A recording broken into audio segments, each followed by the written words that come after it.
que a nossa geração deseja isso que aconteceu aqui hoje. Eu represento esta geração nova, tenho 27 anos de idade. E cada jovem que eu vejo aqui extravasar em alegria, eu vejo um potencial grande que o Senhor pode usar nesta virada de milênio. O Deus eterno tenha misericórdia de nós nesses dias e possa avivar os nossos corações. E que não haja nenhuma interrupção do poder do Espírito de Deus. Não seja você hoje aqui uma barreira para o Senhor. Pelo contrário, abra o teu coração e deixe o Senhor lhe usar também. Os que trouxeram a sua Bíblia, fiquem de pé comigo. E abram ela, um versículo muito conhecido por todos. O livro do profeta Joel, capítulo 2, e o versículo 28.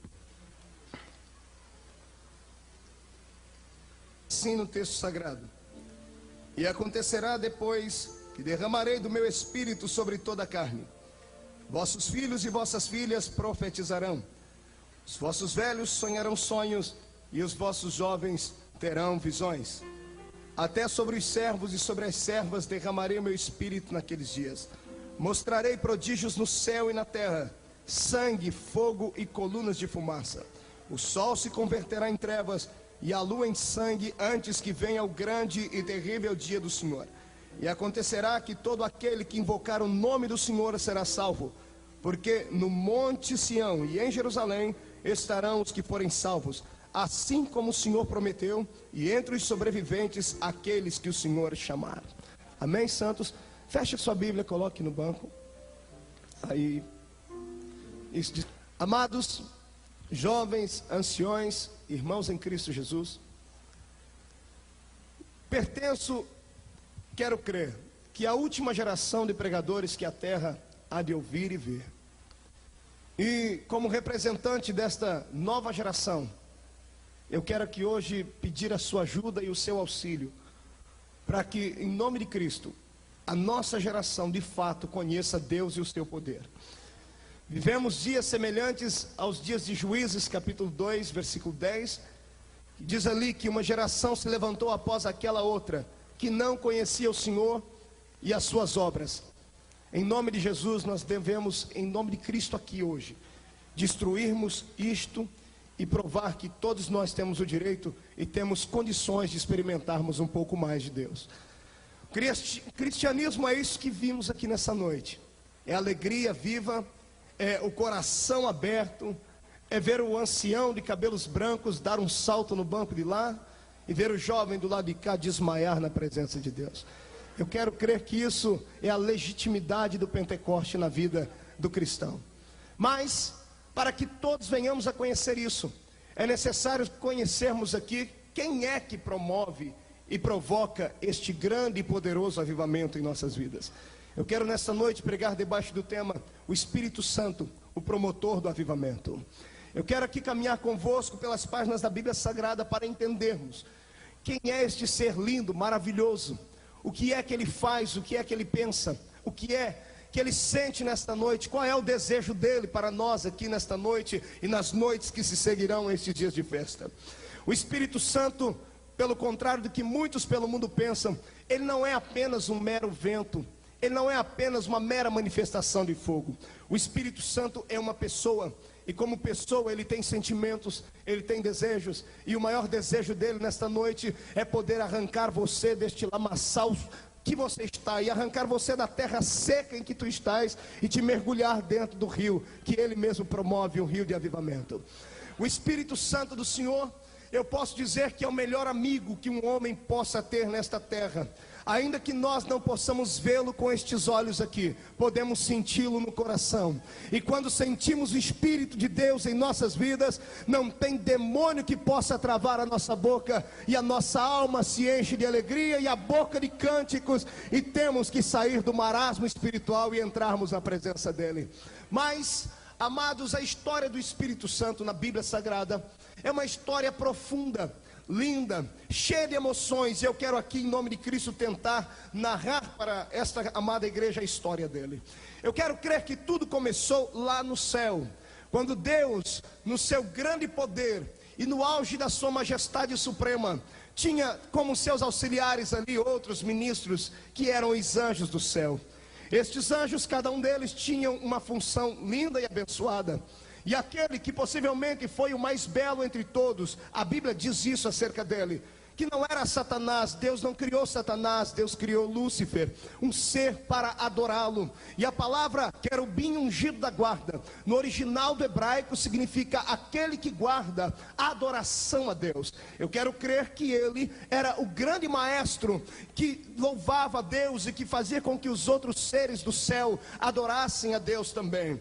Posso imaginar este grande ser passando pelos corais de Deus e pelos demais anjos que estavam a serviço do Pai, e vendo um anjo de boca calada, de olhinho triste, ele olhava para ele e dizia: ei você, não fique assim, Deus é grande, dê uma palavra de adoração a Deus. E os anjos então se animavam, porque ele guardava a adoração a Deus. Mas um dia este ser caiu com seu coração, foi atacado pela síndrome do orgulho, que tem muito permeado os nossos dias. E quando ele cai com este orgulho tremendo, a Bíblia diz que ele nem chegou a fazer, mas ele disse no coração: eu subirei ao céu, acima das estrelas de Deus exaltarei o meu trono, serei semelhante ao Altíssimo. E enquanto ele apenas imaginava isso, o meu Deus, que é muito poderoso em conhecimento, descobriu que o coração dele estava tomado por uma semente maligna, e o Senhor destronou Lúcifer, tirou dele o poder de adoração, e dissipou dele ali do céu, e arrancou dele todas as credenciais que o Senhor havia dado. E agora eu imagino o céu como ficou,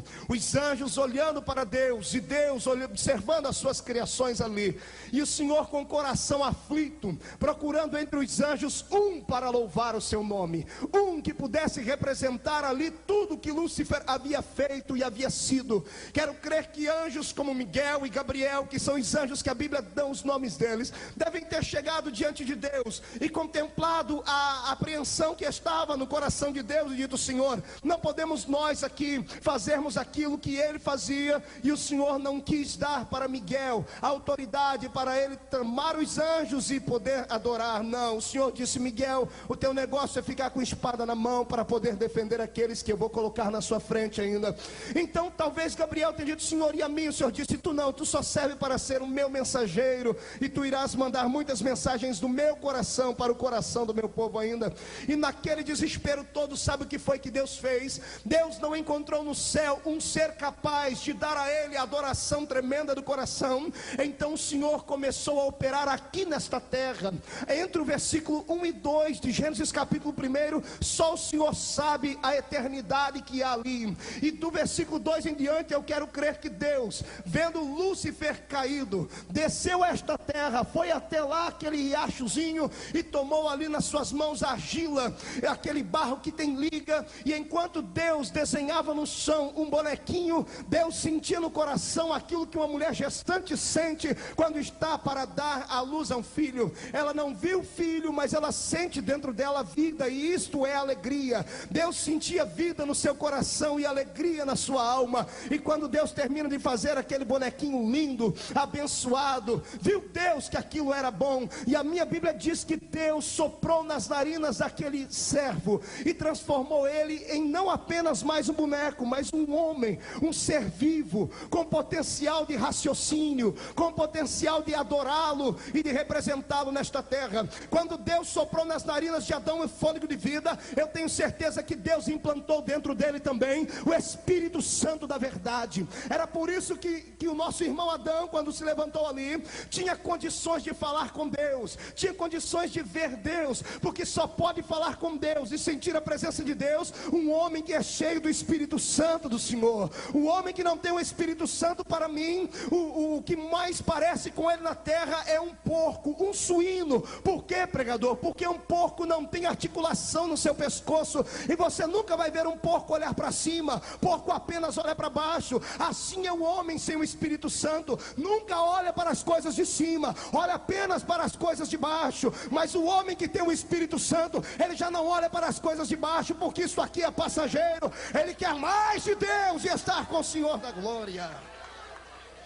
E agora estava o Senhor diante da sua obra-prima, E como eu gosto de imaginar e devagar os meus pensamentos, como mente de pregador evangelista que tenho, a gente viaja. E eu imagino Deus todos os dias, de tardezinha, indo lá falar com a sua criação mais bela agora, que era Adão. Deus arrancou de Lúcifer o dom da adoração e do louvor e implantou dentro de Adão. É por isso que há uma luta constante de Satanás contra aqueles que louvam a Deus, que louvam pregando, ou que louvam cantando, ou que louvam tocando. Não conheço uma igreja pelo mundo onde tenho ido que não haja problema com músicos, e muitas pessoas não conseguem compreender isso. Hoje eu entendo. É porque quando você, meu irmão, ainda que tem uma voz feia como a minha, parece uma taquara rachada, mas quando tu pega um hinozinho, por mais simples que seja, fica de pé e começa a cantar, só Deus sabe o que acontece. Lúcifer olha para ti, fica de cabelo arrepiado, porque ele sabe que quando sai uma adoração perfeita dos nossos lábios, Deus se coloca de pé no trono para receber. Oh, aleluias! E Deus vai de tardezinha lá naquele lugar tão abençoado. Eu quero crer que já vi uma tora cortada pelo meio e com 2 outros troncos do lado. Era a mesa do café da tarde. Deus ia todos os dias de tardezinha tomar café com Adão. E todos os dias Deus chegava nele como um pai orgulhoso e dizia: aí meu filho, o que é que tu fizestes hoje? Essa semana eu senti um pouquinho do que Deus sentiu. Fui levar minha menininha lá na escola de natação. A minha filha é linda, já disse, é a cara do pai, coisa mais fofa do mundo, a Karen. E eu fui levar ela na escolinha de natação. E quando eu vi ela nadando lá dentro da piscina, sem o apoio de ninguém, parecendo um peixinho, o meu olho encheu de lágrimas. Eu disse: Deus, aquilo ali é fruto meu. Eu fiquei orgulhoso, agarrei ela, dei um beijo nela, dei um cheiro nela e comprei um presentinho para ela, ainda que foi presentinho de R$1,99, mas não tem problema, eu comprei um presentinho para minha filha. E naquele momento eu senti o que Deus sentia quando via Adão. O Senhor chegava perto de Adão e dizia: o que é que tu fizestes hoje, Adão? E Adão dizia: papai, hoje eu fui da beira do mar e eu vi um grande peixe enorme, com um buraco em cima aqui da cabeça, e esguichava água, e eu coloquei o nome nele de baleia, Senhor. E Deus ficava todo feliz. E o que mais, Adão? Senhor, eu vi um animal aí correndo aqui no meio do pasto, ele tinha lista branca e preta. Que nome tu deu a ele? Eu dei o nome de zebra, Senhor. Adão estava feliz, Deus estava feliz em ver o coração dele. Adão tinha o Espírito Santo e por isso dialogava com Deus, conversava com Deus. Eu sei que muitos irmãos criticam a maneira como eu prego, porque diz: você tem muita liberdade para falar, você fala até coisas que não devia. Não é que eu falo coisas que não devia, é que eu sinto Deus, não a 10.000 quilômetros longe de mim, eu sinto Deus aqui dentro do meu peito. Quem tem o Espírito Santo tem liberdade de adorar, tem liberdade de sentir. Eu sei que muitos não entendem o que aconteceu aqui. Teve gente lá atrás que deu uma olhadinha assim, torceu o nariz, ficou com a cara mais feia, parecendo que chupou limão antes de vir para o culto, e viu o irmão pular aqui e ficou lá todo de jururu assim. Amado, você não pode saber o que acontece aqui, você não tem o que o irmão tem, mas hoje o Senhor pode te dar. Isto aqui não é meninice, é a alegria do céu, é a presença do Espírito de Deus que faz a diferença. É isso. Mas vamos lá. Como tudo que é bom dura pouco, Deus olhou para Adão e viu que Adão estava jururuzinho lá. Deus chegava de tardezinha: aí meu filho, ele já não falava mais com aquela ansiedade. Eu vi hoje em cima da árvore aí um passarinho preto, botei o nome de passo preto. Eu vi um outro que gosta de ficar se esfregando na areia, botei o nome de pardal. E Deus: o que tu tem? E Adão olhava para o canto, lá em cima da árvore, 2 guaxinins, guaxinim fêmea, guaxinim masculino, e o macho se beijando, fungando no outro. E Adão olhava.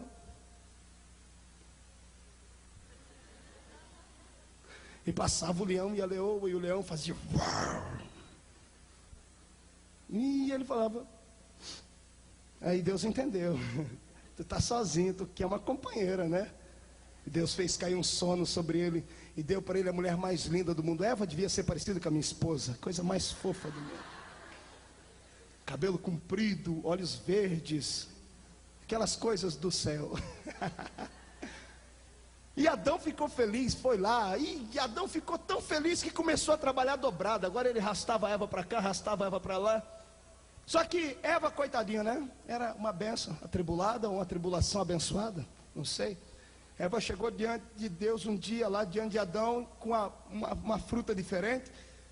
E falou: tu quer dar uma mordida nisso aqui? É. Mas esse aí não é o fruto de lá? É. Mas minha filha, a gente não pode. Mas Adão estava apaixonado por ela. O homem apaixonado faz besteira, viu, irmão? Só o sangue do cordeiro. Já não existe quase isso, né? Ele olhou para a fruta e deu a mordida também. Quando ele deu a mordida, ele sentiu o elo entre ele e Deus ser quebrado.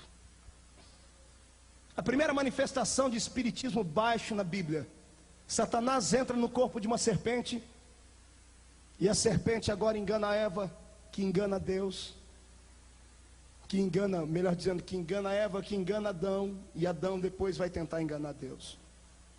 Adão está lá um belo dia, lá naquele lugarzinho de sempre, a xícara já estava lá posta com chá, o bule estava lá do lado, mas quando Adão percebeu que Deus estava chegando, ele se escondeu entre as árvores. E quando ele se esconde, Deus vem alegre, sorrindo, pisando na mata virgem do Éden. E quando o Senhor chega naquele lugar, Adão não estava lá. Pela primeira vez em anos, Deus percebeu que o seu filho não estava ali. E Deus, que é sapiente, que tem todo o conhecimento, já anteviu o que havia acontecido. O coração de Deus fora rasgado. Deus sentiu uma punhalada no coração, como aquela que ele sentiu no céu, quando Lúcifer o traiu. E agora Deus poderia ter feito inúmeras coisas ali. Deus poderia ter destruído aquele lugar. Deus poderia ter dito que nada mais apareça, tudo desapareça. Deus poderia ter feito isso.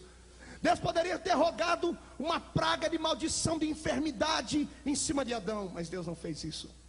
A minha Bíblia ensina que quando alguém comete algum erro, essa pessoa deve procurar aquele a quem ela ofendeu. No princípio foi diferente.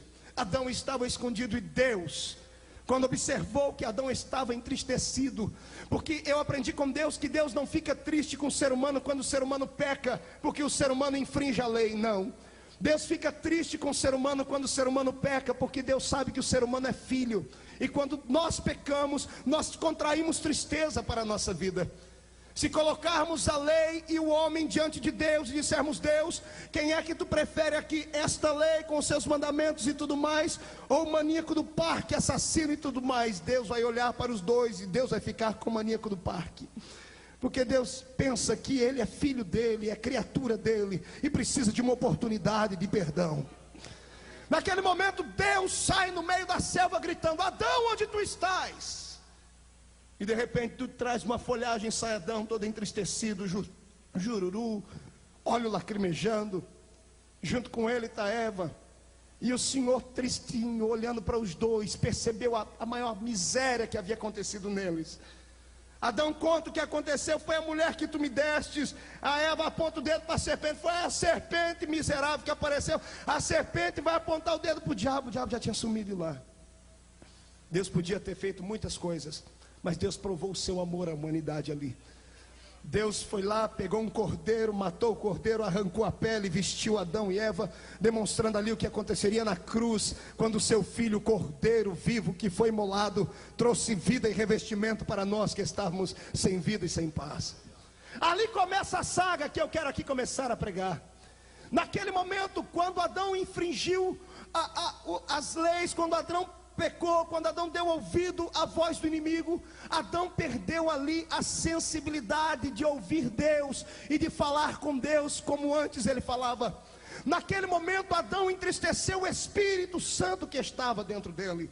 E se tu começares a discorrer a Bíblia, tu vai chegar no capítulo 6 de Gênesis e vai ver Deus olhando para a estirpe que veio de Adão. Logo da linhagem de Adão veio um homicida, e depois o homem começou a se transformar em mal, em coisas horríveis, começaram a fazer e cometer pecados. E sabe o que foi que Deus fez? Deus encontrou um justo descendente de Adão e disse a ele: Noé, faz para ti uma arca, para ti e para a tua família, porque eu vou destruir essa terra. E tem mais: o meu espírito não estará mais com o homem, o meu espírito não contenderá mais com o homem. E aqui eu encontro a pior maldição que pode acontecer na vida de alguém: é quando o Espírito Santo é arrancado da vida dele. Se você começar a estudar a Bíblia depois de Gênesis capítulo 6, tu vai ver a estirpe de ser humano que veio sobre a terra. A Bíblia fala de alguns que eram poderosos, que eram diferentes, como Nimrod. A Bíblia chama de poderoso caçador. Não que a Bíblia está dizendo que Nimrod era um homem poderoso diante de Deus, mas a palavra poderoso ali diz um homem terrível, terrível, sanguinário. A história diz que Nimrod matou o pai, casou com a mãe, com ela teve filhos. Era a estirpe de homem que nascera depois disso. Assassinato era comum. O homem começou a desenhar para si outros deuses, começou a adorar lua, sol, começou a adorar pedra. Um homem sem o Espírito Santo de Deus, ele fica completamente cego e perde a noção do que é a realidade, perde a noção de quem é Deus. Existem dois tipos de crentes dentro desta igreja nesta noite. Existem os que têm o Espírito Santo do Senhor e os que ainda não têm o Espírito Santo do Senhor. Os que têm o Espírito Santo do Senhor e o conhecem, fazem a diferença na terra. E aqueles que não têm, vivem uma vida abaixo da mediocridade da humanidade. São crentes que vêm para a igreja de segunda a segunda, mas nunca encontramos diferença na vida dele, nem conversão na vida dele, nem adoração na boca dele. São pessoas que são formalistas demais, conhecem a Bíblia, têm de tudo da Bíblia, mas não têm experiência com Deus. Por isso vem para o culto e não sente nada, não sente um arrepio na espinha sequer, não consegue ter os olhos lacrimejados, e estão aqui porque não tem outro lugar melhor para ir. São pessoas que não conhecem o Espírito do Senhor, conhecem o Espírito Santo apenas como teoria, leram sobre ele, viram alguma manifestação, mas nunca sentiram nada nele. Hoje, em nome de Cristo Jesus, você precisa conhecer o promotor do avivamento de perto. Nada de teoria, nada de viver de experiências alheias. Você precisa entrar hoje em contato com ele, precisa sair daqui de mãos dadas com ele, precisa sair daqui ouvindo a voz dele, precisa sair daqui sentindo um toque no coração por intermédio dele. Mas vamos lá. O homem estava agora à mercê do inferno inteiro, e Deus lá dos altos céus não perdeu o controle. Deus observava o homem. Só que o homem sem o Espírito Santo, ele era como uma tartaruga de pés para cima, faz muito movimento, mas nunca sai do lugar. E o Senhor foi observando que o homem foi ficando ruim, foi ficando maligno, foi ficando com o coração como de pedra. O homem achou que podia agora até mesmo enganar a Deus, que era o pensamento de Nimrod: vamos construir uma torre, porque se Deus destruir a terra de novo com água, e ficaremos lá no cume, e quero ver a água chegar até lá em cima. Eram os homens que nasceram uma linhagem sem a presença do Espírito Santo. E quando Deus observa a humanidade e vê alguém sem o Espírito Santo, o coração do Senhor se entristece. Deus estava olhando para a terra, vendo a terra se afundando, vendo os homens se destruindo, vendo os adultérios, vendo a prostituição, vendo os incestos que aconteciam entre família. E Deus foi ficando com seu coração em desespero. E sabe o que pensou Deus em fazer? Não uma, nem duas, mas várias vezes: destruir a humanidade. Destruir a humanidade. Mas aqui eu entro pela fé para dizer algo, que mesmo lá no passado, embora o Senhor Jesus ainda não houvesse manifestado, Ele já intercedia pela humanidade lá no céu. Eu quero crer que todas as vezes que Deus pensava em fazer alguma coisa, Jesus dizia para Ele: Pai, ainda há uma oportunidade, vamos devolver o Espírito Santo para a terra. Mas o coração de Deus não havia sido conquistado a este ponto. Deus estava sempre com o pé atrás, e Deus começou a fazer testes no Velho Testamento. No Velho Testamento o Espírito Santo era dado apenas sobre 3 categorias de pessoas. Ele vinha sobre os sacerdotes, os reis e os profetas. Era apenas sobre eles. Se tu abrires a sua Bíblia, você vai ver que apenas eles tinham um contato maior com Deus. Ora, quando eu abro a minha Bíblia, eu começo a entender ali que Deus não dava o Espírito Santo deliberadamente, como nós temos aqui. Ele entregava o Espírito Santo a alguém apenas para uma obra, e depois o Espírito era arrancado desta pessoa. Isso você vai ver na vida de Sansão. Não foi uma, nem duas, nem 10, nem 20 vezes que você vai ver lá pela Bíblia Sagrada. Os homens sem o Espírito Santo não conseguiam fazer nada, mas quando o Espírito Santo vinha, até uma queixada de jumento se transformava numa metralhadora de matar 1000 homens. Era isso que Deus estava agora fazendo, um teste, para ver quanto é que o homem poderia suportar da sua glória e da sua graça. E eu observo então a Bíblia Sagrada ali no Velho Testamento, Deus olhando para os profetas. Deus estava tanto com o pé atrás, Ele olhava para os profetas e dava o Espírito Santo apenas na hora da mensagem. Se tu abrires a tua Bíblia no livro de Ezequiel, tu vai ver o profeta uma tarde todinha com a boca aberta, olhando para o céu, esperando o Espírito vir sobre ele, para ele poder profetizar. Imagine quão difícil era servir a Deus nesta época. O Espírito Santo não era amigo daquele povo, não estava com ele sempre. Ele só vinha para um serviço específico, mas tinha uma razão, uma diferença. Quando ele vinha, alguma coisa diferente acontecia. E Deus logicamente se emocionava exultava e se alegrava. E eu imagino Deus agora olhando para os reis. Quando o Senhor dava o Espírito Santo a um rei começava a decifrar coisas como era Salomão. Deus dava o espírito de sabedoria por intermédio do Espírito Santo. Eu imagino outros grandes homens de Deus que quando tiveram a experiência com o Espírito, alguns souberam aproveitar, outros não. Eu vejo o poder do Espírito era tão grande e fazia tanta diferença que o próprio rei Davi disse: Deus, nunca retires de mim o teu Santo Espírito. Davi poderia ter dito: Deus, não retire o trono de mim, não retire o reino, não retire a força, não retire os meus filhos. Mas não, ele esqueceu as coisas desta vida e disse: Deus, não retire o teu Espírito de mim, não retire o teu Espírito de mim. Eu tenho estado em muitos lugares do mundo. Deus tem me dado essa chance e oportunidade. Tenho estado em inúmeras igrejas pelo meu país, centenas delas. E em muitos lugares onde nós entramos, muitas vezes nós pressentimos e sentimos que Deus não está mais ali. Eu estava no sul do país pregando certa vez, e quando eu entrei, estava no hotel orando, aquela graça, aquela alegria toda. Quando eu coloquei o pé dentro do santuário da igreja e olhei para aquele templo lindo, magnífico, verdadeiro templo de Salomão, o meu coração se entristeceu. Houve tristeza tão grande. Eu fui para o joelho e disse: Deus, o que acontece aqui? E o Senhor diz: filho, há muitos anos eu não participo das reuniões deste lugar.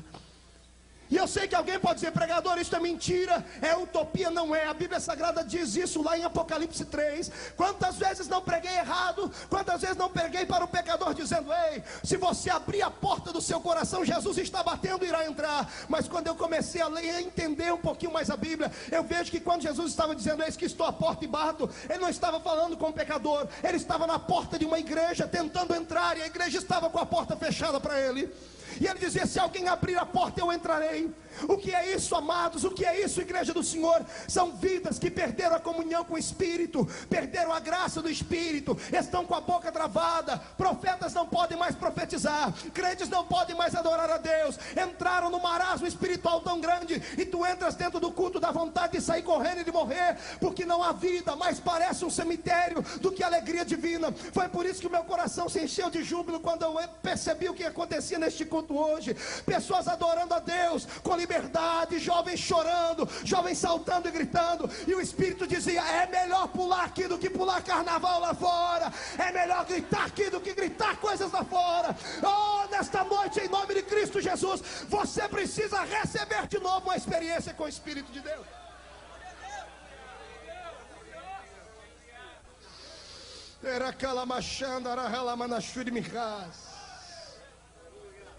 Sem o Espírito Santo não somos nada. Eu sempre digo: avivamento não é questão, mérito de apenas uma ou duas igrejas. Avivamento é uma questão de sobrevivência espiritual.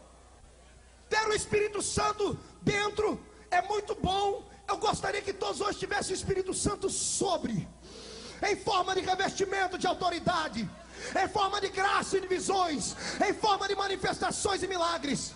E não me importa como ele venha, não me importa que ele entre aqui. Por isso que eu acho lindo aquela passagem de João 13:8, sem prego. Ali diz assim que o vento sopra onde quer. E eu comecei a entender que a Bíblia diz que o vento sopra onde quer. Não é onde nós queremos, é onde ele quer. E geralmente quando ele sopra, ele não pergunta a alguém se ele pode soprar. Então se ele sopra e derruba, alguém manifesta caindo, isso aí é problema do Espírito Santo e da pessoa. Se alguém salta, é problema do Espírito Santo com a pessoa. Ele sopra como quer, da maneira que quer, da virtude dele. Basta apenas abrirmos os corações.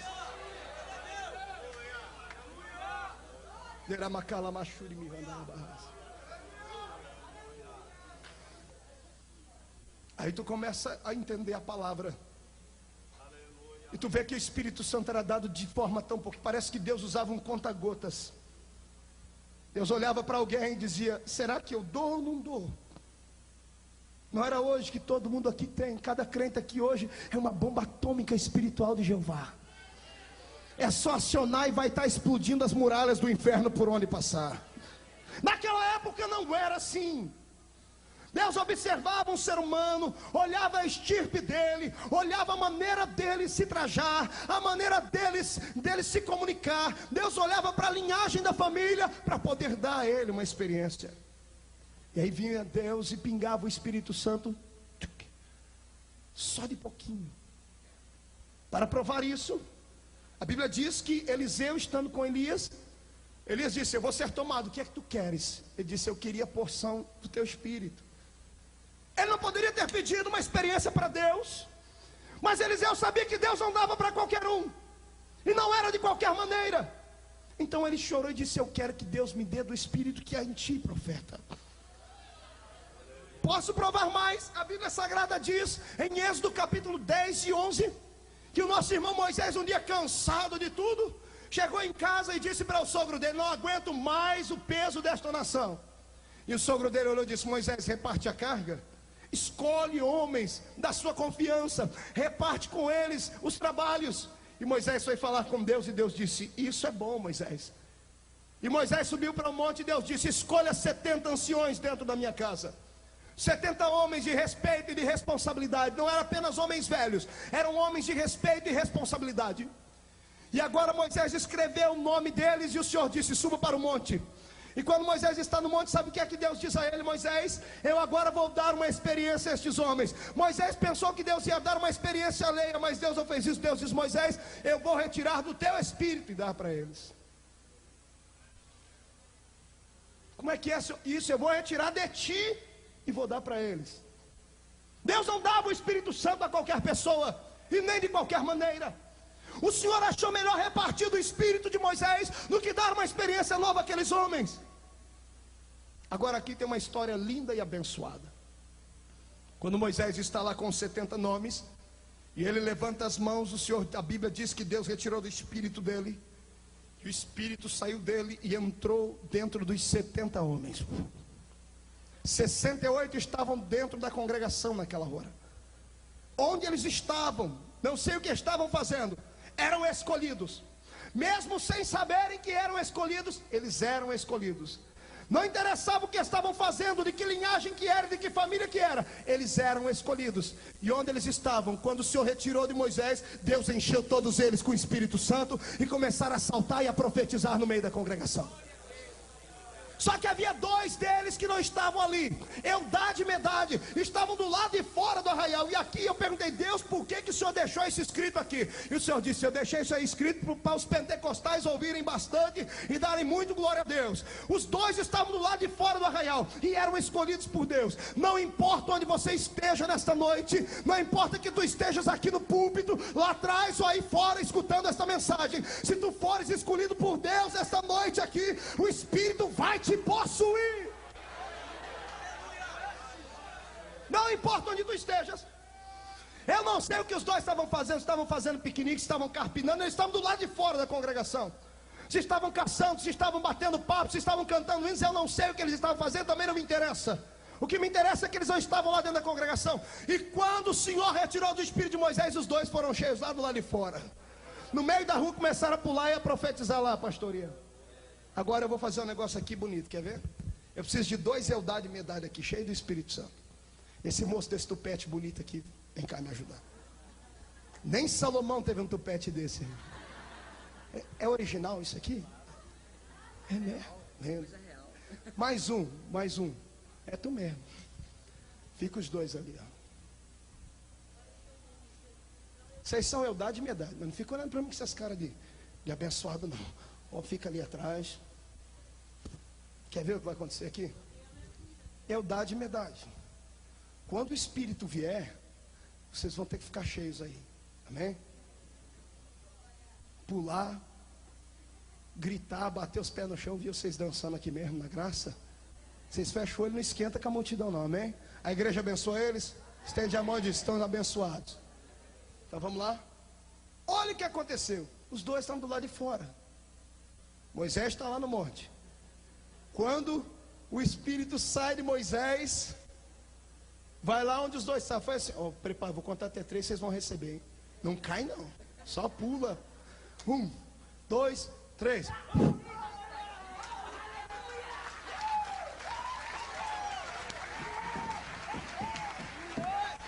Vai pulando, pula mais. Olha aqui para mim. Olha aqui, enquanto isso estava acontecendo, sabe quem passou lá, pastor Uriel? Um enxerido. Não, quem mandou vocês parar de pular? Pula mais. Vai pulando mais aí. É poder, é só chuva de verão. Olha aqui para mim, vocês. Enquanto os dois estavam cheios, passou um enxerido. Enxerido é coisa que só tem no Brasil, aqui na América não tem. É aqueles crentes com a língua do tamanho da minha gravata, que não conhecem o Espírito, e quando vê Jesus usar alguém, fica todo atribulado. Chegou lá e deu de olho assim, escute, ó. Pula, o que vocês pararam? O rapaz está vindo e olha aqui, quando ele viu aquilo. I can't believe.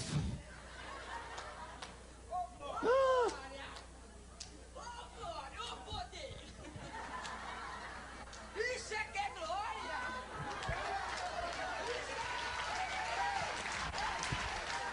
Escute. Muito obrigado, agora pode sentar. O enxerido que apareceu lá e viu os dois pular, falou: agora eu vou ganhar uma moralzinha com Moisés. Vou ganhar um cargo lá de diácono, presbítero dele. Se arrumou todo, empetecou, arrumou o cabelo. Chegou lá diante de Moisés. Quando ele foi passar para ir falar com Moisés, Josué levantou: onde é que tu vai, atribulado? Eu vou falar com Moisés. Vai não. O que tu quer dizer para ele? Tem dois moços pulando lá de fora do arraial lá, dando o maior escândalo, gritando, pulando, profetizando. Isso não é coisa de crente, não. Isso é coisa de louco, de doido. Isso é meninice.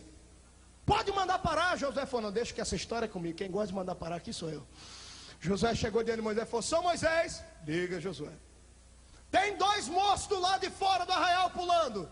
Eudade e Medade é o nome deles. Eu já tenho até a lista. O detetive da igreja já trouxe o nome deles. Eudade e Medade são filhos do fulano de tal, moram na rua tal. Um é careca, o outro não é. Eles usam a roupa assim, assim, assim. Eles estão pulando lá. José bota a mão na espada: pode mandar parar agora? Moisés não era um homem comum. Moisés não era um crente comum. Moisés era um crente, moços e moças que conheciam o Espírito de Deus. Moisés levanta e diz: calma aí, Josué, não te apoquei não, homem. Moisés levanta com aquela barba branca, cabelos grisalhos, de presença de Deus, de ter visto a visão de Deus, viu Deus pelas costas. Um homem que vê Deus pelas costas, ele aceita qualquer manifestação do Espírito de Deus. Ele olha e diz assim: um minutinho só, Josué. Ele ajeita a roupa dele, olha para o céu, estende os dois braços e diz: Josué, aprenda uma lição. Quem dera não só os dois, quem dera não só os 68 da congregação, mas quem dera a nação inteira fosse tomada pelo Espírito.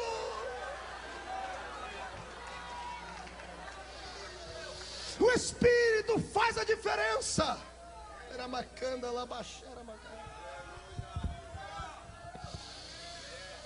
Deus está nos dizendo nesta noite que o avivamento só pode ser promovido pelo Espírito. O homem pode até soprar, abanar, jogar paletó e não acontece nada. Bom é quando ele vem e sopra sobre as nossas vidas. Aí as coisas acontecem naturalmente. Ninguém pode impedir o Espírito de Deus de operar neste lugar nessa noite. Sai da frente, espírito de incredulidade. O Senhor Deus vai operar aqui neste lugar com autoridade e graça. Quando Deus viu aquilo lá do céu, eu creio que lá no céu Jesus sentado no trono cutucava o pai: pai, diga, meu filho, olha lá, ó, o que o senhor está achando? O que, meu filho? Os homens estão tudo cheio lá, pai, profetizando, ó, dando glória ao seu nome. O senhor viu, pai? É instantâneo. O homem recebe o teu espírito, a primeira coisa que ele faz é glorificar. Jeová, olha, está ficando bom. Pai, vamos mandar o Espírito Santo para a terra de novo? Vamos mudar a história da humanidade. Vamos devolver para o homem, vamos dar uma chance mais. Jeová, não sei se devemos. O homem feriu o Espírito Santo, magoou o Espírito Santo. Ele é sensível. Ele é sensível. O Espírito Santo é sensível.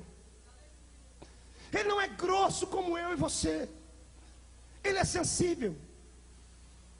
E agora Deus olha para Jesus e diz: tudo bem, você me convenceu, vamos mandar ele para a terra. A festa no céu. Mas Jeová diz: mas não é agora. Quem é o profeta da vez lá embaixo? É Joel. Chama ele e diga: coloque nele a unção para profetizar.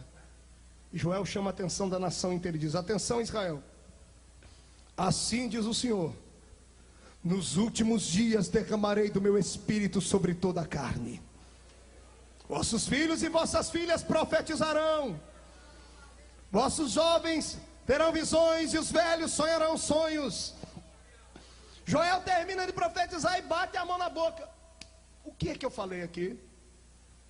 O Espírito vai vir sobre todo mundo? Não pode. É só sobre rei, sacerdote e profeta. Mas era Deus dizendo que a terra seria abalada pela sua presença. Era Deus fazendo uma promessa, e quando Ele promete, Ele cumpre. Mas os homens foram maldosos, foram maquiavélicos, e fizeram o que era errado diante de Deus. E da promessa feita pela boca de Joel até o nascimento do nosso Cristo foram 835 anos aproximadamente. Todo mundo passava, chegava na família de Joel e dizia: o profeta mentiroso já morreu, tem 700 anos, e cadê a profecia? Cadê a promessa do derramamento do Espírito? Outros profetas vaticinaram isso, talvez ajudando Joel, inspirados por Deus. Era uma classe unida. Ezequiel fala também sobre o Espírito, outros falam sobre o Espírito Santo. Até o profeta Abacuque, quando viu toda essa manifestação e essa situação, até fez uma oração: Deus, eu vou até morrer, Senhor, mas Senhor, aviva a tua obra no meio dos anos lá para frente, Pai. O homem precisa de uma graça, de um avivamento lindo. E termina o espaço dos profetas do Velho Testamento. Entre Malaquias e Mateus nós temos um período interbíblico de 400 anos. 400 anos Deus se cala e não fala com ninguém. Profeta não se levanta, a voz do Senhor não era mais ouvida. Israel estava em desespero. Alguns ainda criam que Deus haveria de mandar a sua promessa, outros já haviam se esquecido. Mas o meu Deus nunca se esquece do que Ele promete. Pode demorar um dia, uma noite, 2 dias, um mês, se Ele te prometeu, vai acontecer, amado. E eu sinto o cheiro de batismo com o Espírito Santo nessa noite aqui. Promessa vai acontecer na tua vida hoje aqui. Mas olha aí, passou o tempo, 400 anos Deus sem falar com o homem. O primeiro profeta do Novo Testamento se levanta lá nas beiras do Rio Jordão. Lá vem ele, um camarada de olho, de rosto sisudo, de barba, com a roupa feita do pelo do camelo, e não da pele do camelo, como muitos dizem, do pelo do camelo, com a comida diferente. A mensagem dele era igualzinha dessas igrejas que tem por aí hoje: arrependei-vos, porque vocês vão ganhar logo casas e carros, e a sua empresa vai se levantar. Era esta a mensagem dele. Arrependei-vos e vocês vão conquistar o coração de Deus, e Deus vai dar para vocês tudo que vocês querem na terra. Ele dizia: arrependei-vos, porque é chegado o reino de Deus na terra. Raça de víboras, quem vos ensinou a fugir da ira vindoura? E lá está esse homem batizando. A história diz que ele batizava cerca de 5.000 pessoas ao dia. Não me questione, questione a história. É quase humanamente impossível isso acontecer, mas a história diz que ele batizava 5.000 pessoas por dia. E lá está ele batizando. Vou fazer o batismo de João aqui agora. Ele chamava todo mundo o quê? Raça de?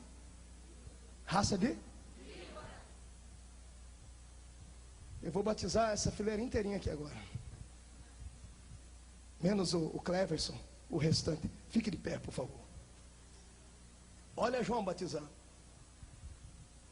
Vem cá, Urutu Cruzeiro. Vira. Seja batizado. Tá, pode ir embora. Cascavel. Não era raça de víbora? Vai embora. Vem cá, Caninana. Jararaca. Naja, e foi chamando todo tipo de cobra ruim que tinha, era a raça de víbora. De repente ele está batizando e todo mundo já triste, escutando aquelas coisas dele. Ele olha para chamar a próxima cobra. E quando ele vai chamar: vem agora você, sua Gi. Ele para. A boca abre. Os olhos se perdem. O corpo treme. E alguém começa a gritar: e aí, que cobra é essa, João? Que tipo de raça é essa? Essa não é cobra, é o Cordeiro de Deus que tira o pecado do mundo. chama Jesus. Ele diz: eu vou ter contigo. E quando ele vai ter com Jesus, alguém diz: quem é esse que até o profeta vai ter com ele? João escutou, virou para ele: ei gente, esse é o homem. Eu batizo com água para arrependimento, mas ele vos batizará com o Espírito Santo e com fogo. A primeira profecia do Novo Testamento vem falar acerca da pessoa linda e da manifestação da graça do Espírito de Deus. Deus não se esqueceu dos seus. Deus fez uma promessa e ela é latente hoje e é patente aos nossos dias. Só não pode receber quem vai para a igreja e traz um guarda-chuva da incredulidade e fica com ele aberto. Se tu fechares este guarda-chuva, tu serás inundado e receberás uma chuva de Pentecoste tão grande que irá mudar e modificar a tua vida. Estou falando sobre o promotor do avivamento. É uma história linda. Jesus veio, curou o cego, paralítico, leproso, fez o que tinha que fazer, perdoou pecados. Quando ele terminou tudo aquilo, ele ganhou um presente, uma grande e horrível cruz, e crucificaram ele. Tendo crucificado o nosso mestre, ficou morto 3 dias, mas após o 3º dia ele ressuscitou. Tendo ressuscitado, ele apareceu aos irmãos que estavam na terra, a cerca de 500 irmãos, pelo período de 40 dias. E já no último dia ele se reúne com seus filhos, com os seus discípulos que ali estavam, e disse a eles assim algumas palavras lindas. E ele disse ainda: olha, meus filhos, ficai lá em Jerusalém, para que vocês sejam revestidos de autoridade. O meu Espírito vai descer sobre vocês, vocês vão ser minhas testemunhas. E enquanto Jesus estava falando, o seu corpo transfigura-se, e ele vai subindo, subindo, desaparecendo da vista dos seus servos que ali estavam. E quando ele vai desaparecendo, uma nuvem vem e o encobre. 2 varões de branco do lado olham para os irmãos e dizem: o que vocês estão olhando para cima? Do jeito que ele foi, ele há de voltar. E quando termina aquela reunião, os discípulos olham para o céu, não vem mais Jesus. Pedro, Tiago, João e todos aqueles que estavam ali olham para a multidão que assistiram aquela cena e disse: amados, antes de ir, ele nos disse para irmos até o cenáculo, para ficarmos em oração lá em Jerusalém. Vamos orar, vamos orar. Da multidão de todos que ali estavam, apenas quase 120 creram, e os 120 partiram para a oração, e não oraram um dia, não oraram 2 dias, não oraram 3 dias, mas oraram 10 dias, para que o Senhor Deus cumprisse a sua promessa. E o que aconteceu neste intervalo é algo que só pela fé nós podemos entender.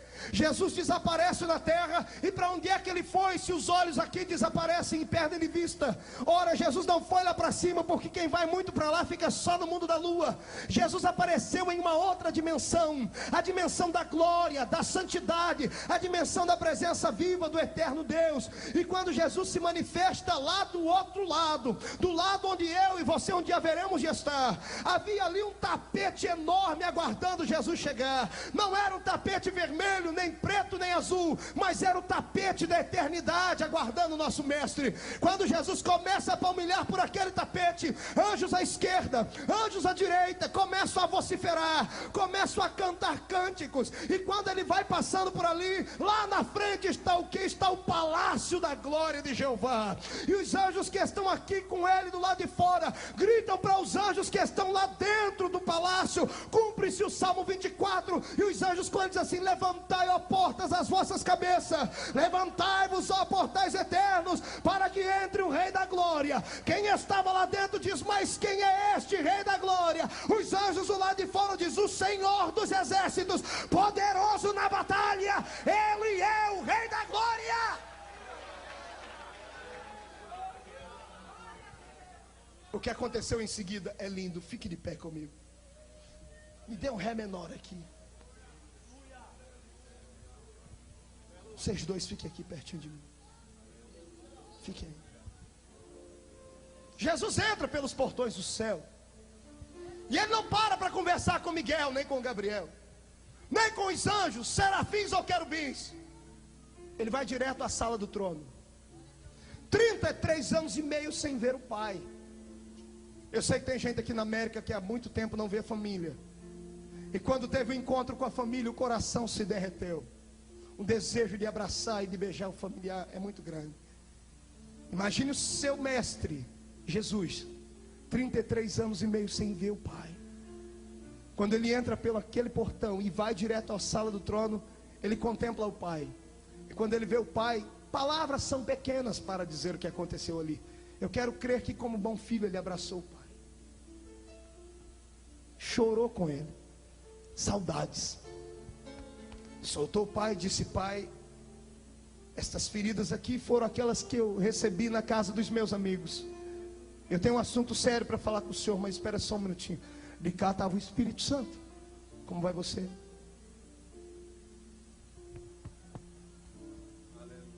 Fizemos uma boa dupla na terra. Pai, chega aqui. Vem aqui comigo. Eu vou lhe mostrar uma coisa agora que vai mudar a história de todo mundo. Eu quero que o senhor olhe para a terra agora. Pelo meu poder, desapareçam nuvens, atmosfera, e eu quero ver o Oriente agora. Quero ver a minha nação terrena. Quero ver a cidade de Jerusalém. E Jerusalém se espelha para ele aqui, como eu estou vendo vocês. Pai, veja Jerusalém. Está em festa. Pelo menos 2 milhões de pessoas estão ali hoje. Mas eu não quero que o senhor olhe para aquele rei, para aqueles representantes da aristocracia judaica de 14 nações debaixo do sol. Não quero que o senhor olhe para eles. Eu quero que o senhor olhe lá para dentro daquela casinha lá, ó. Está vendo ali, pai, aquele cenáculo, aquele hall dentro daquela casa? Imagem, vem à minha presença. Desapareça telhado. Pai, olhe lá dentro. São poucos, mas são meus. Aquele barbudinho ali, aquele ali, é Pedro, pai. Um dia me negou 3 vezes, tadinho dele. Alguém achou que eu ia excluir ele, ia destruir ele, mas não. Eu mandei um recado para ele o dia que eu ressuscitei. Isso está lá no Evangelho de Marcos. Eu disse: vá e diga aos meus discípulos e a Pedro que eu vivo. E espero ele lá na Galileia. Pai, aquele homem me negou diante de uma vendedora. Mas se hoje o Senhor cumprir a promessa de Joel, ele vai se transformar no maior ganhador de almas do mundo. Aquele outro ali é Tomé, olha. Não acreditou que eu ressuscitei, até que eu mandei ele botar o dedo aqui. Quando ele botou o dedo aqui, ele acreditou. Aquele outro lá é Lázaro. Aquele lá eu ressuscitei ele, pai. 4 dias morto. Cheguei dentro da tumba dele e dei um grito assim: Lázaro, sai para fora. Eu chamei ele pelo nome, que se eu não chamo, todos os mortos iam ressuscitar ali.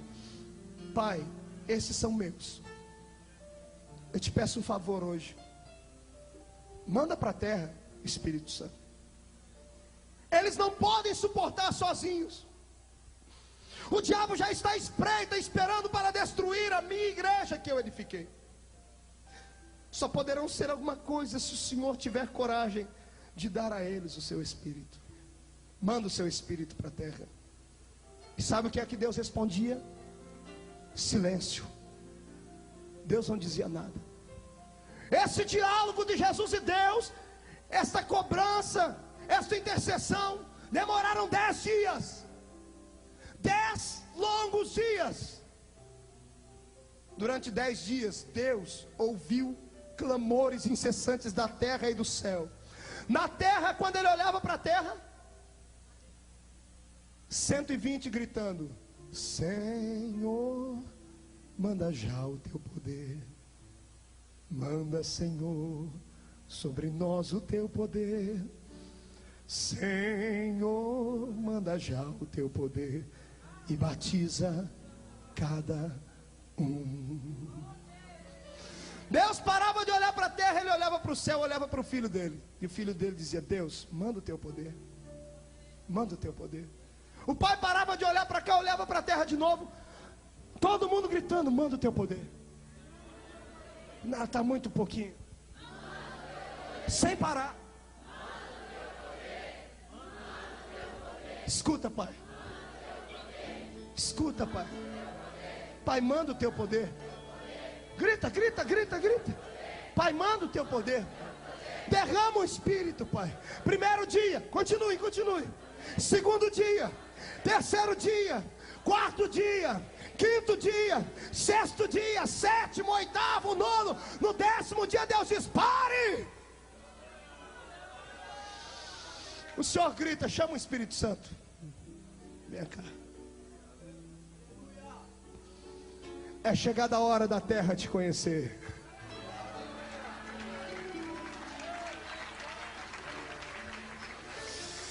Desce no meio daquele povo e prepara para mim um povo santo, eleito, escolhido, zeloso e de boas obras. Zela pela santidade do meu povo. Guarda o meu povo do lobo devorador. Enche os meus santos de graça e poder. E coloca o mundo de cabeça para o ar, de perna para o ar, cabeça para baixo. Muda a história do mundo. E o Espírito do Senhor desceu sobre a terra.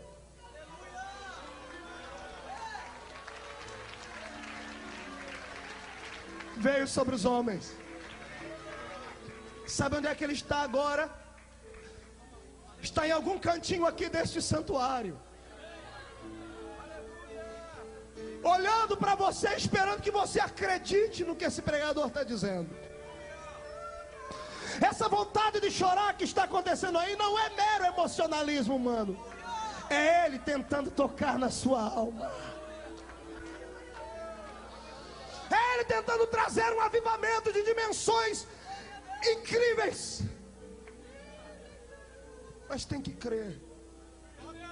Incline a sua cabeça.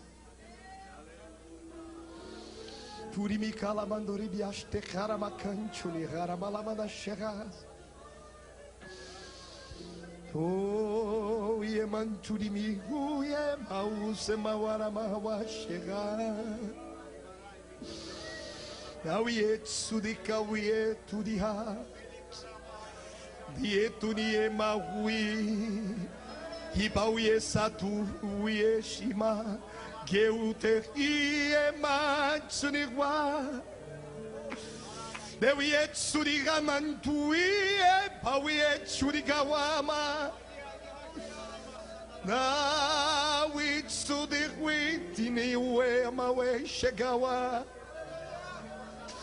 Deus, como teu filho aqui, eu te peço então, tu que se manifesta no vento, no fogo e dá poder também.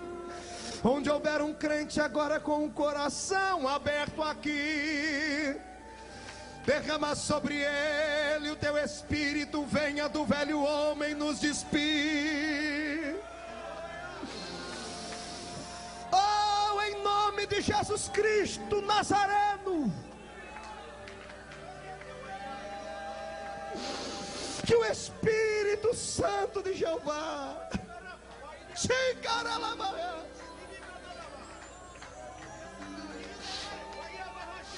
oh, e canto e ebaui jau derramagai leruia shikaturi miawas beiet judikaut sergi muieba shenega e emaui ebesh lihab. Ouça, igreja.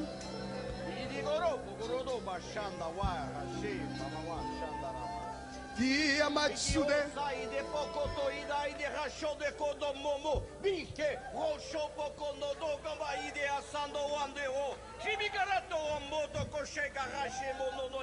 Assim digo eu, Senhor, dono desta obra, que vim a este lugar para trazer avivamento.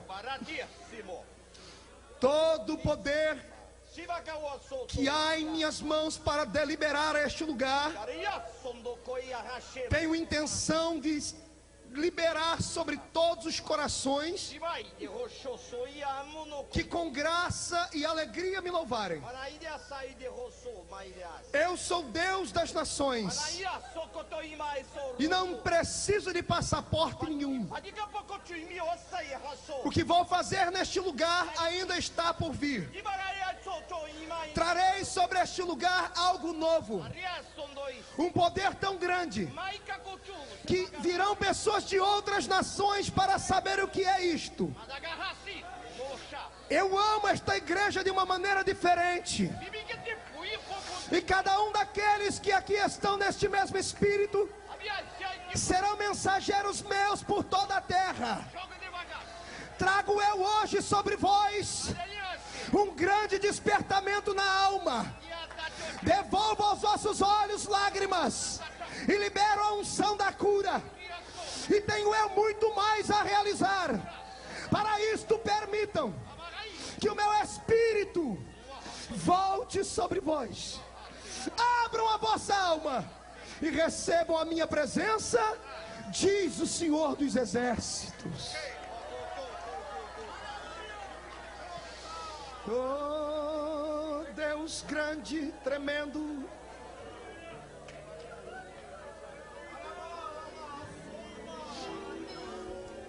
Me deem 2 cadeiras aqui.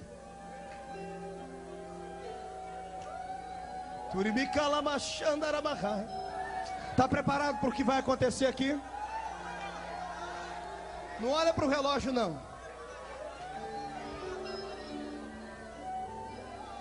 Alexandre, me ajude aqui. Escute. Fique aqui. Escute. Ouça-me. Eu vou te fazer relembrar quem é o Espírito na sua vida. O Alexandre vai representar aqui o Espírito Santo de Deus. E eu sou você ontem. Alexandre, posição assim. Onde eu for, tu me acompanha com os olhos, com a cabeça. Mas não ande atrás de mim, ok? Olhe para mim. Moço, moça, isso é importante. Foi assim que Deus mudou a minha vida. Antes de você ser um servo, um cristão, tu eras escolhido por Deus. Alguém orava por você. E quando alguém intercede por alguém, a pessoa que recebeu a intercessão, ela é levada à presença de Deus e ela passa a receber a atenção de Deus. Deus não pode tocá-la, mas pode observá-la. Você ia para a escola, ia para o trabalho, e Ele acompanhava você com os olhos. Ouça, veja. Você ia para o trabalho e Ele te acompanhava. Onde você ia? Embora Ele não pudesse te tocar, Ele nunca perdeu você de vista. Você era querido de Deus já. Tudo na vida tem um começo e um fim. Por gentileza, deixe só o teclado tocar, por gentileza. Só o teclado. Escute. Um belo dia, a sua vida estava para baixo, aquela miséria. E alguém falou assim: vamos lá na igreja dos crentes hoje. E você, sem ter intenção nenhuma, estava até com outros planos, disse: vai, vamos lá, não custa nada aí. O dia que você resolveu ir para a igreja, Ele deixou de te olhar e começou a caminhar do teu lado. Vamos para a igreja comigo, mas não me toca ainda, só me acompanha. Vamos para a igreja? No meio do caminho Ele foi contigo. Passou pelas esquinas, parou no semáforo com você, chegou na igreja, alguém arrumou um lugar para você sentar. Quando você sentou, Ele sentou com você.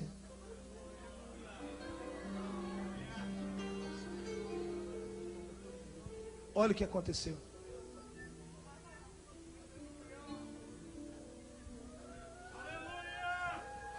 Nossa, que coisa estranha eu estou sentindo aqui nessa igreja. Está me dando uns arrepios aqui. Quem contou a minha vida para aquele pregador lá? Ele está falando a minha vida inteira.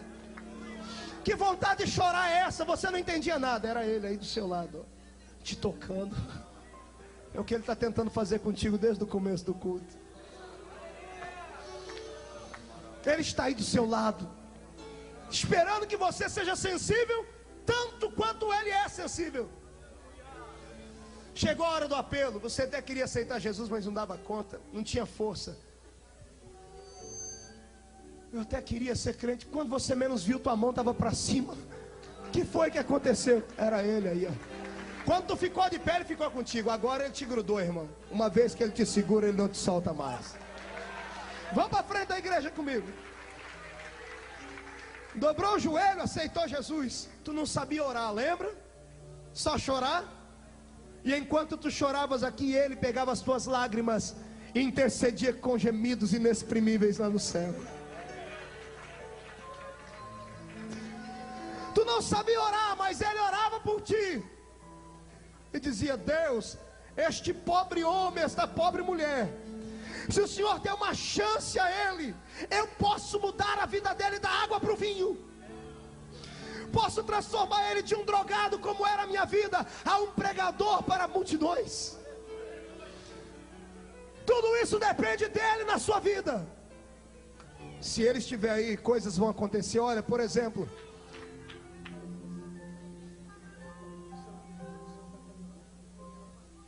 olha aqui. No outro dia você levantou, saiu leve. Foi para a escola naquele dia. Parecia que tinha um gigante do seu lado. Não é que parecia não, ele estava mesmo contigo. Chegou na frente da escola, perto de todo mundo. De repente alguém disse: ei, vamos contar umas piadinhas daquelas bravas que só eu e você. Você conhece aquela...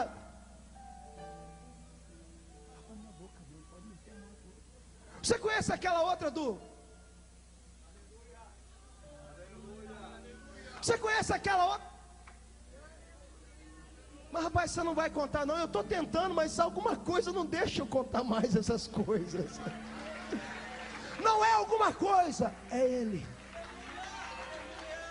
Alguém dizia para você: vamos lá fumar droga.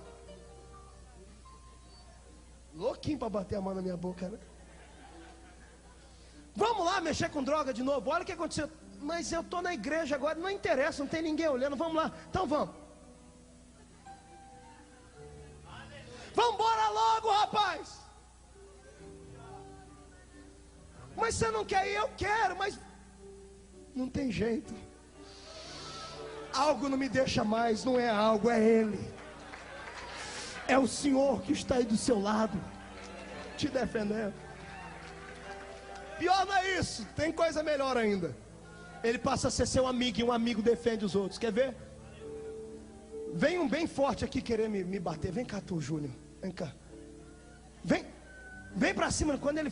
Vem, rapaz. Vem. Ó. Vem.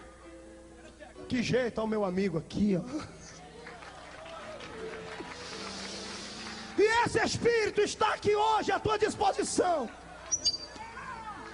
querendo provocar o maior avivamento que a sua vida já viu, querendo tirar você do marasmo e o último lugar da fila e colocar você aqui na frente. Feche seus olhos agora. Eu vou fazer um convite só.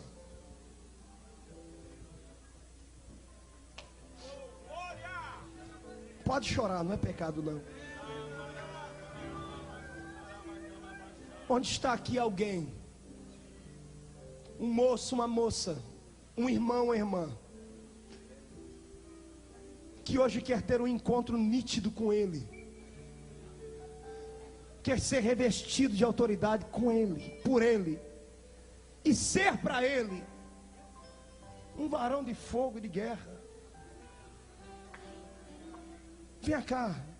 Isso venha chorando mesmo, que não é pecado não.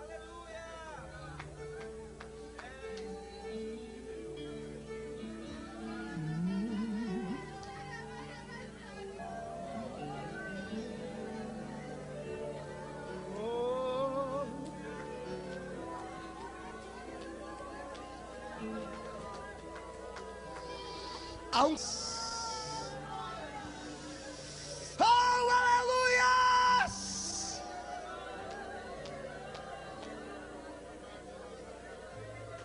Um hino para cantar.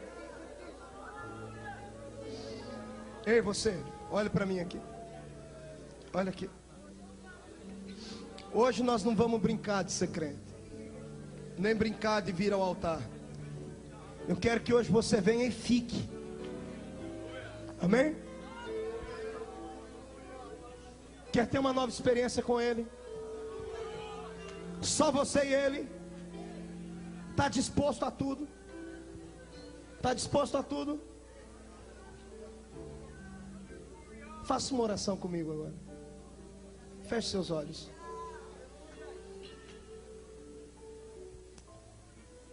Quando eu terminar de orar, a cantora já... Grande Deus, eu não aceito mais uma vida sem renovações, sem experiências. Espírito de Deus, estou falando contigo agora.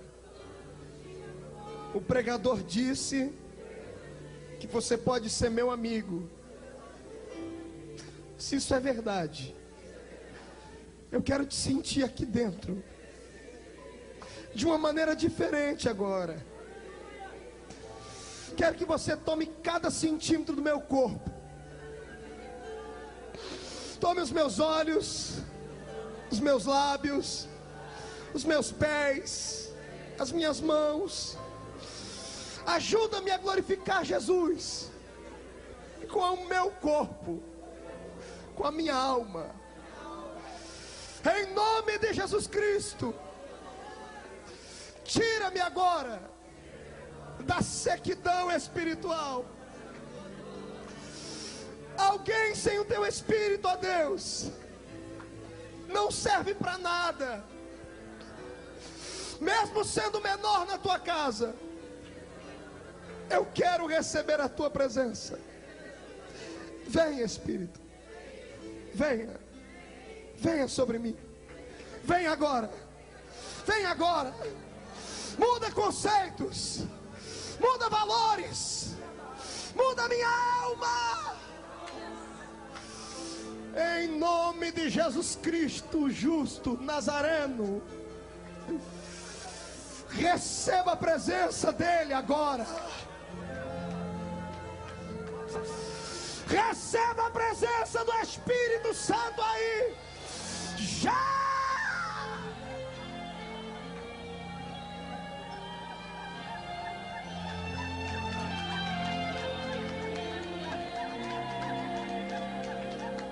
É o homem que teve o poder de andar sobre o mar. E é ele que pode fazer o mar se calar. No momento em que a tempestade vier te afogar.